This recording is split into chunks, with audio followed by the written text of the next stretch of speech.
pretty much every family in the land will have been affected by mental ill health in one way or another.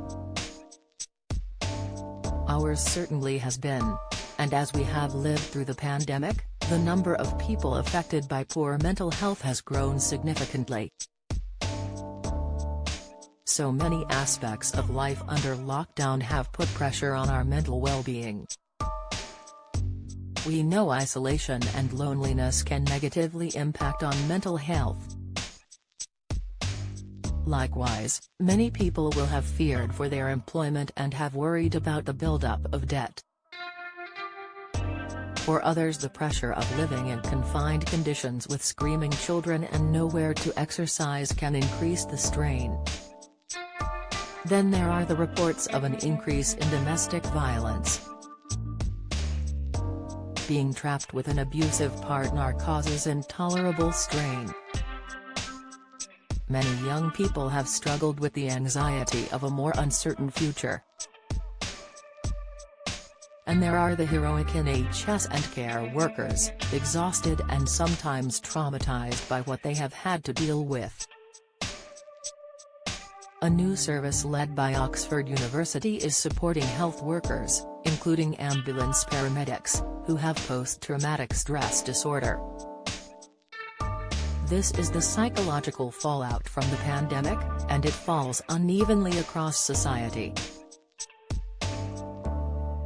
Those living in cramped conditions, with stretched finances, are more at risk. As are all those who didn't have the option of working from home but who carried on, through the darkest days of the pandemic, working in our essential services, on public transport, in our care homes. People from Black and minority ethnic communities have been disproportionately affected. The result of this has been increased pressure on already overstretched mental health services, particularly in relation to children and young people. More people have turned up in A&E departments in crisis and the system has struggled to cope. So, as we rebuild after the pandemic, we must ensure we treat our mental health and well-being as just as important as our physical health. How your money will help Mind help those in need. £10 could help 15 people find hope during tough times at Mind's online peer support community, Side by Side. £15 could help Mind send out 125 information booklets, so people who are struggling with their mental health can make sense of what they are going through and find ways to cope.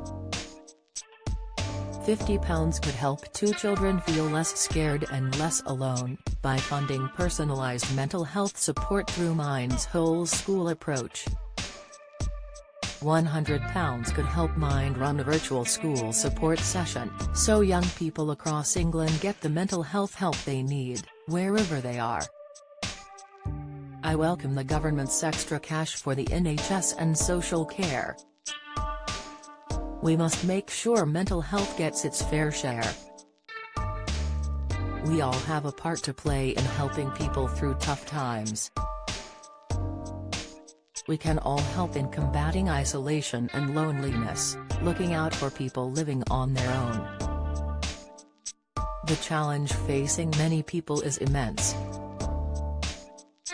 But together we can make a difference. What is happening where you live? Find out by adding your postcode or visit in your area.